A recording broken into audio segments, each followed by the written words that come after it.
Well, hello, my filmmaking friends, and welcome to Filmed in Florence, Oregon. That's right, we are not in Utah right now, but that's okay. I still talk to all the filmmakers in Utah instead. We're just on vacation because, well, we deserved a little break.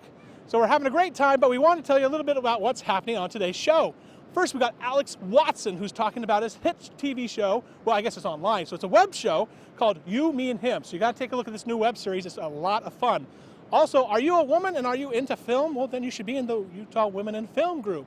And Susan's on the set, and she's going to be talking a little bit about what they do. So if you want to find out some excellent filmmaking opportunities, join them. Plus, we have some more great filmmakers and some more contests. It's all coming up on Filmed in Utah.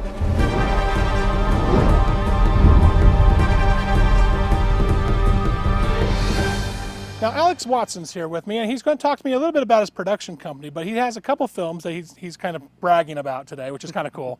The first one won at the Comedy Film Festival. That was just a few months back, and he also was at the Salt Lake Film Festival, and he's got a web series out. Tons of cool things. Talk to me about everything that's been happening. Well, like I said, I'm representing JWAP Productions. I'm the co-owner of three other people. You own people. Nice. No, well, yes, per se, actors. But basically, we've been doing really good. We entered our first film festival, which was the Comedy Festival, and we won that, which was Party Pooper, which basically featured a guy who's maybe a germaphobe or whatever, and he tries to go to the restroom, just like we all do, but gets invaded by dancers. And so it was really fun to film, and obviously won that.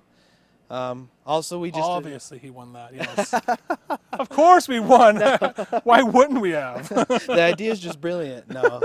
But then we also got this awesome documentary that we made called "I Dance You Smile," which is about a guy I saw on the side of the road who dances just for smiles. And now I saw that, and I liked that a lot. I think I even commented up here on the Facebook thing.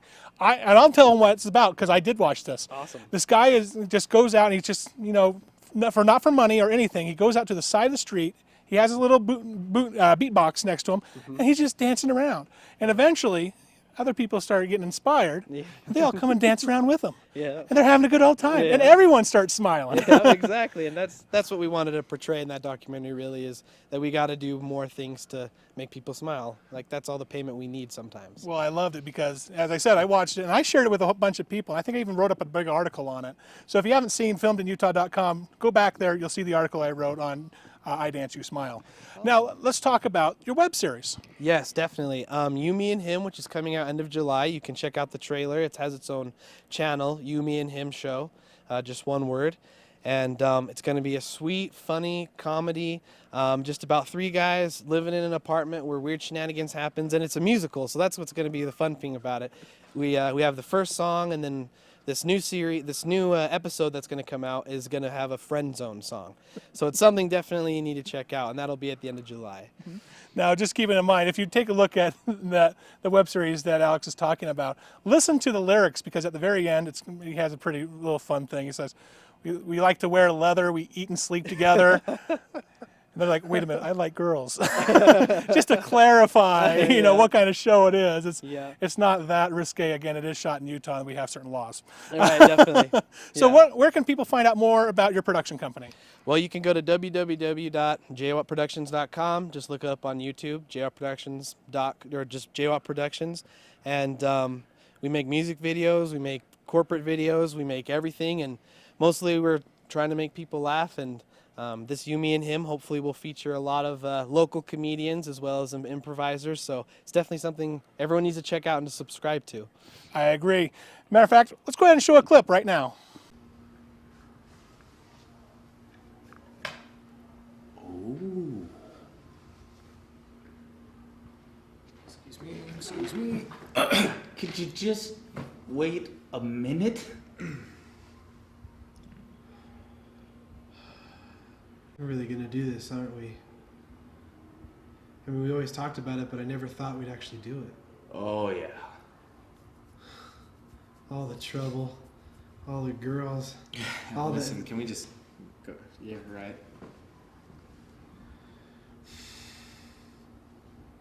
I'm ready. You ready, Rob? Oh, I am so ready. Hayden, are you ready yet? You're taking forever. Yeah. Let's do this. You, me, and him. There are no losers, it's always a win on you, me, and him. Well, if you need sugar or a late night fix, then look no further than a door number 6. It's never too early and it's never too late. If you stop by, bring a girl, that would be great. We moved out on our own, but together we're at home on you, me, and him. We're obsessed with leather, we eat, drink, and sleep together on you. I mean, I like girls. If you are a lone girl looking real fine, come on, hop in the hot tub. We'll show you a good time on you, me, and him. This place is a factory and love we produce, but we ain't like your boyfriend El Capitan douche on you, me, and him. Yeah, baby.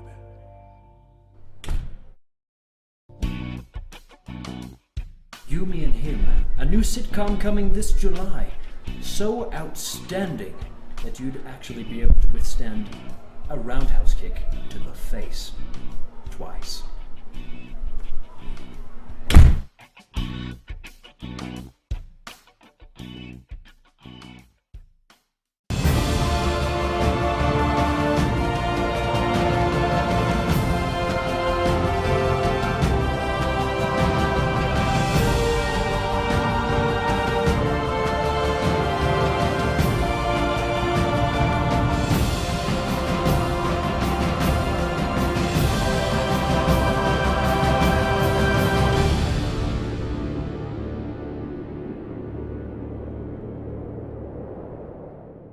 Tired of all those books that are piling up? Then, get rid of those stacks and pick up the Dottycos ebook reader. With it, you'll get 300 classic books, 25 audiobooks, 10 pieces of music, and 2 audio conferences. The Dottycos ebook reader allows you to download hundreds of books from the internet and read them wherever and whenever you want. View videos, photos, and listen to your favorite music. Get a bonus leather carrying case with purchase.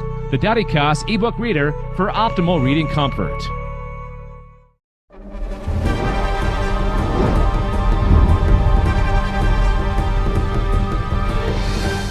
Susan's here, and she's kind of going to tell us a little bit about what's happening with the Utah Women in Film, talking about some of the events that are happening, some of the cool things that are happening, even some of the misconceptions we're going to clear out so that everyone has a very clear understanding what the Utah Women in Film do, who they are, and why you should support them. So, Susan, first off, thank you for being on here again. We haven't really had you on the show since the LDS Film Festival, right? Yeah, it's been a while. It has. It was back in January, which was a great festival. And but I would want to talk to you about Utah Women in Film. Tell me what's going on over there. We have plenty going on. We just finished our screenwriting competition, and the winners will, if you look on utahwomeninfilm.com, you will be able to find, well, we won't post the winners until our August meeting, but you'll be able to find information on the August meeting and the winners there. And we are actually filming last year's winner, Dandelions, written by Stephanie Fowers, and we're filming that the last bit of July. So hopefully that'll be out this year. We're excited for that. I hope so too. We'll have to, if it does come out, we'll need to make sure Stephanie comes on the show so we can talk more about that film, because one of my focuses is I love to focus on female filmmakers, mostly screenwriters and directors, because these are positions that you normally see taken by men. Mm-hmm. And what have you found is that biggest statistic as far as the gap between female and male filmmakers? Oh, it's an amazing gap. In film school, it's about 50-50, male and female. But when you get into the industry, oh, it's incredible. It's maybe 2% DPs, wow. About 7% directors. The highest percent is producers, and producers is about 20% female. So that's what we want to do at Utah Women in Film, is help bring those numbers up, because we need to tell women's stories as well. Why do you think those numbers are so skewed right now, so that we see such a depravity in those statistics? You know, I think that there's several reasons. I think one of the reasons is that in filmmaking, you work with the people you've worked with before. Right. And so you kind of stay in that same loop of people. And if it hasn't included women in the past, it's kind of hard to break into it. Right. I think another reason is a misconception, well, sometimes a conception that's true, but often a misconception that a woman on the set is going to be disruptive, or she's going to have to go take care of her kids, or she's going to say that sexual harassment is going on, that kind of a thing. And actually that is one of the classes that we had. Our only women-only class we had was on professionalism and sexual harassment, and just to help women understand this is what you do on set when there is a problem, and understanding that the set is a different kind of an animal, and Right. you know, you just basically need to say, hey, you know, that's not acceptable. Right, because being on a set, I mean, you've been on plenty of film sets, but if you haven't been on a film set before, it's not like an office job. No. You don't clock in at 9 o'clock and you leave at 5 o'clock and you have a specific task you do all day and that's it. On a film set, you're asked to do lots of things. You're being moved out of your comfort zone on a 15-minute basis. Everything is different. And that's something that changes a lot. So I'm curious, you know, my wife is fantastic. She produces these shows. So I couldn't do Filmed in Utah without her. So this Filmed in Utah really is a 50-50 split as far as how it's produced. But what do you think some of the value would be if more crews saw a larger increase of female crew members? Oh, hold on, that fly's getting nuts. Okay, female crew members in key positions. Well, I think for one thing, sets that have women on them, it just seems to have a little softer atmosphere and not less efficient, but just they work together very well in the sets that I have seen with a number of women. And you need that women viewpoint. Lots of times, for example, if you have a scriptwriter that's a man, and then you have a director that it's a man, and a producer that's a man, and it's then a movie about women. and it's a movie about women, or even just women characters, it Right. can be hard to get some of those nuances Right. of the women. And if you've got a woman there that says, hey, wait a second, you know, it's really not like that. Why don't you just make this little change? You know, and if you've got some women there to see that, you're going to improve your film. Absolutely. Now there's this perception, and I've heard it, you know, through the internet, but there's this perception going around that Utah Women in Film is only for the women in Utah, and that men are not welcome. We hate men. Bah! I know that's not true, but can you kind of give a viewpoint of what's the standard for Utah Women in Film as their position regarding men attending, say, classes? We are not men haters at all. We love men, and they are welcome at just about every activity we have. As a matter of fact, I said that we've only had one class that was women only. Men are welcome at our schmoozes. They're welcome to almost all of our classes. Just about everything we do. They cannot be members, but that doesn't mean you can't still participate and enjoy. We want to build the entire film community in Utah, because if we just build the women, we're not trying to step on the men to build the women. We want to pull everybody up, but do it from a woman's perspective. And I think that's very valuable. One of the things that I've noticed, and I'm going to take us back to what you were talking about earlier, when you're working on a set that's 90% male, and you're talking about women characters, your screenwriter is written as a man. How can he really get the voice of a woman into that script? How can he really get into a woman's head unless he's really in touch with his feminine side and is a fantastic writer? But still, you still need that authenticity, I believe. And I see that around the whole thing. You also recently, the Utah Women in Film, correct me if I'm wrong, wasn't there a short film that was either probably almost the entire cast and crew was all women, or it was completely all women except for like maybe one character? Tanya Gren did a film a few months ago that was an entire female crew, and she was so excited, and I think she just had a male character in it, and everything else was female. And she just said it was the neatest experience for her, and she was so excited that she could find women that could fill those roles and do a great job. Well, let's go ahead and make sure everyone knows how to get a hold of Utah Women in Film. Where can they go to find more information and about the activities, events, and what you guys are all about?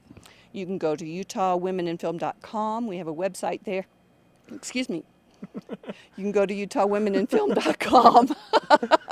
They have a website there. We have a website there. And all the information to get a hold of you guys to Yes. find out everything about it. That's all there. If we have young women that are wanting to become members, that information's there as well. Yes, and you can also look on Facebook. We have both a group page and a like page. We're pretty easy to find. Fantastic. Susan, thanks for coming. And when we come back, we're going to be talking to more filmmakers in this fantastic state. You're watching Filmed in Utah. I'd like to take just a moment to say thank you to all those that support Filmed in Utah. It's through your efforts as filmmakers or support services that help keep this show going. I'd really like to thank all those that have been able to help Filmed in Utah financially. Without your support, we wouldn't even be able to get to the locations where these filmmakers are filming at. So once again, thank you so much for your support in Filmed in Utah. If you would like information on becoming a sponsor, you can find that at filmedinutah.com. Funny story, actually. My boyfriend at the time and we got lost in a bad part of LA off of the 105, and he told me we needed to pull over and fill the tank with gas. So we exited the freeway and he pulled over onto a side street, got out of the car and hopped into a car that was there waiting for him, and then he just took off.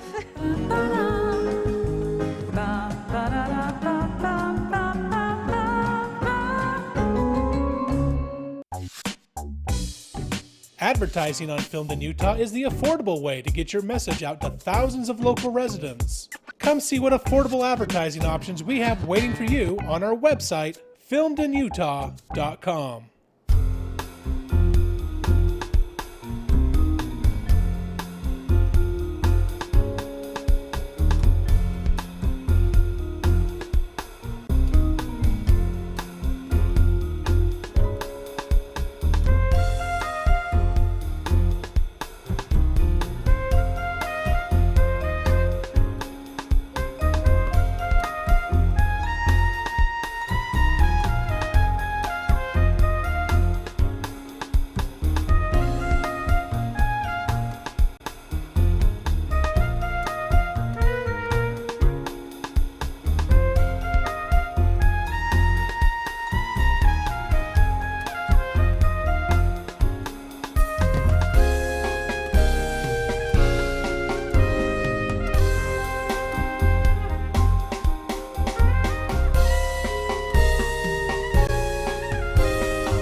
They consider Rots people?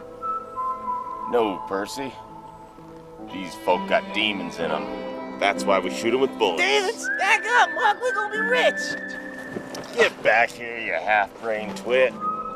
I said demons, not diamonds. Demons that rode rocks down from the sky.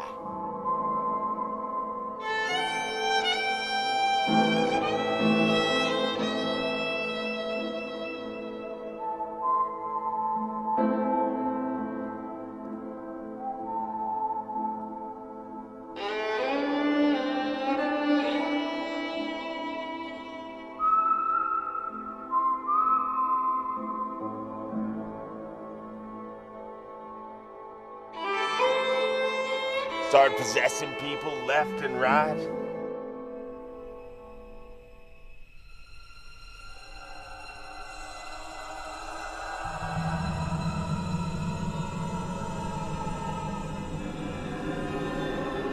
Next thing you know, the whole town started to rock. The Indians, they call them the Stargazers.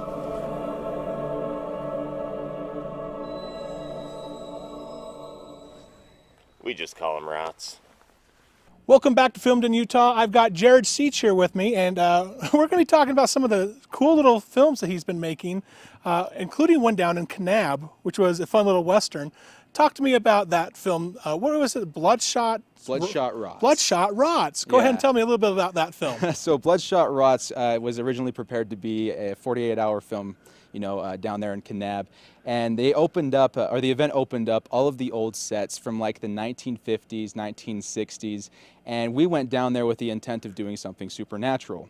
So when we got the category of out of this world, we're like, let's do zombies. We had Sean Gordon. Oh no, not zombies! No. I know it's way overdone, but I figured it was in a cool genre. Let's see if we can compete with Cowboys and Aliens. What's going on? But we had Sean Gordon out there. He's a great makeup artist. He got everybody in the chair, and we got on these sets, and they're so old that everything was like collapsing into itself. Everything was rotten and weathered, so it was perfect for what we were trying to do. And it was a lot of fun. One of the sets that we filmed on was from a show called Gunsmoke. Oh, really? Yeah, and that was one of the first TV shows that got Harrison Ford into the business. He came out here and he shot a couple episodes out there, and it was a blast. We had to jump a couple fences to get out there, but well, see, that's something that a lot of people may forget. They see things like Pirates of the Caribbean, and they see a lot of these newer films being shot in the States, including The Lone Ranger, which has been out here for a while, or even Will Smith's After Earth. But they forget that Utah was originally the main home for Westerns. Oh, yeah. You see a lot of those John Wayne movies, and you see Gunsmoke was filmed here a lot. It's films like that kind of really established Utah as being the Hollywood of the West. Now, what are your goals as an independent filmmaker, especially here in the state? Some people may say Utah is kind of limited, but have you found that to really be a struggle as a filmmaker, making films here in Utah? It depends on the way you approach it, I suppose. I mean, there's a lot of hidden gems in Utah. There's a lot of opportunities to work as long as you're willing to go out and look for it. My goals is, I would love to keep doing short films, maybe break into the industry of, like live action video game trailers, something that's, short film related. And I've gotten some good opportunities out here. So you know what? I think the opportunity is in Utah, as long as you're willing to, dig under a few rocks and see what you can find. Right, and that's the other thing that's interesting. A lot of people will go into this film industry thinking that, almost like the world owes them a favor, but you have to put in the work. I mean, that's one of the things. You'll see this with a lot of great filmmakers in the state, though, is they understand that no one's going to get a free ride here. No, not at all. You've got to work hard, and because we're not in a place that is so busy in films like LA or New York, we are constantly working. And so have you noticed that, have you ever worked with any other crews outside of Utah, though, first off? I've gone to one crew out in LA, and it was just for the Spike TV show awards and stuff like that. And so it was kind of a limited experience. But, it's a lot more hostile than the Utah crews I've found. But, it really shows me that the Utah crews know what they're doing. They've been in the industry. They know the process in which, it makes or it takes to get a production from point A to point B. So it's not like the talent isn't here. It is. It's just, it's not as recognized yet. So that really comes down to it in a nutshell, is that we have the talent, we have the crews, we have the experience that we need to do, but most of the time, we're a little bit more chill than other crews. Absolutely. I mean, we worked on a set not too long ago, and we had some LA cast members there, or crew members, pardon me, and half of them were awesome to work with. They were relaxed, they knew what they were doing, they were calm and collected. Another of them freak out. But you know what I found? That's the same everywhere. And it happens not only with the LA crews that come and experience Utah work ethic, but even in Utah. We have some fantastic crew members and cast members, but we have the same crew members here that'll freak out. Yeah. What do you think would be one of the things that could help these inexperienced crew members really hone their craft so they're a little bit more calm and collected on set, which makes the whole production go better? What do you think would be your bit of advice you would give them? Well, going into filmmaking, you have to go in for the right reasons. You don't go in for the money, you don't go in for the fame, you go in for the passion. Because there is no money or fame. Not at all. I got a crappy car, crappy apartment, but I'm doing what I like to do. So that's what's important. But, again, just have fun with it. Make sure that you're there and you're serious, because it is a job. You have to get it done. But at the same time, make sure that your heart is really in it. You know, and I know that's very broad. It's a very broad piece of advice, but it really is the most important I've found. I think you're absolutely right. If you're not doing it for the right reasons, and the right reason is you want to tell stories. Exactly. And it's something that you love to do. And if you would do it for free, then you're doing it for the right reasons. Now, if you happen to get money and you happen to get famous and all those other things, that's a perk. But ultimately, this has to be something that you live to do. Otherwise, you know, go be a lawyer. You can make a lot more money.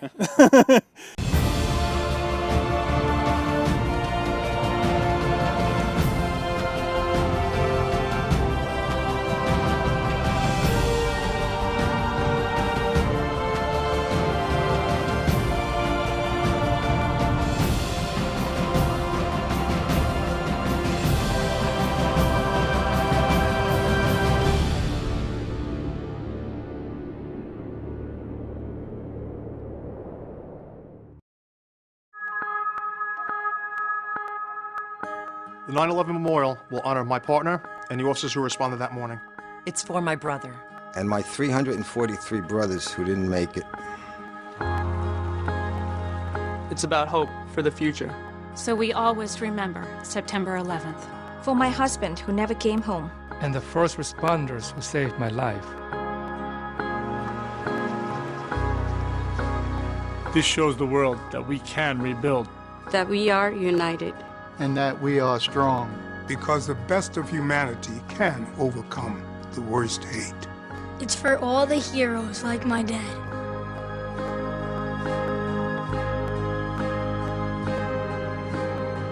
This year, the National September 11th Memorial opens in New York City. Join us to honor, remember, and reunite.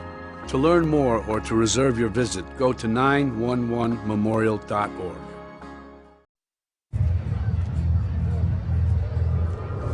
Looking for these? You drive buzzed. It could be one very expensive ride. First, you gotta make bail. Then pay me to get your car back. Your insurance premiums will go through the roof. And my legal fees just keep adding up. All told, it could end up costing you $10,000. Nothing kills a buzz like getting pulled over for buzz driving, because buzz driving is drunk driving. I've been in circumstances in my life when I haven't had access to music, and that's been very difficult. But I remember everything I've heard, so I can play it back.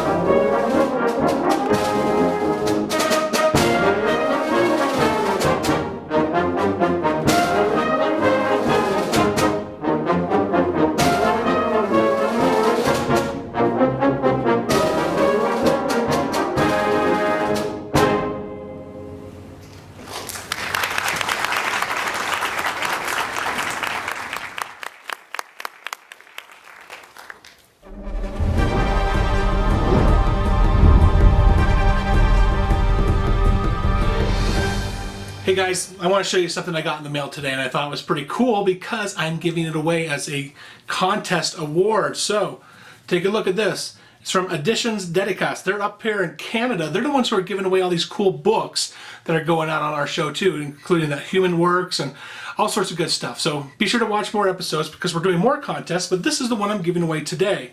And this is a size large. So this is one more for a smaller man than myself, or for a shapely woman. This is perfect for you. But let me tell you who's going to win this. If you know who was the lady from the Utah Woman in Film who came onto the episode today, well, you're going to win this t-shirt. It's that simple.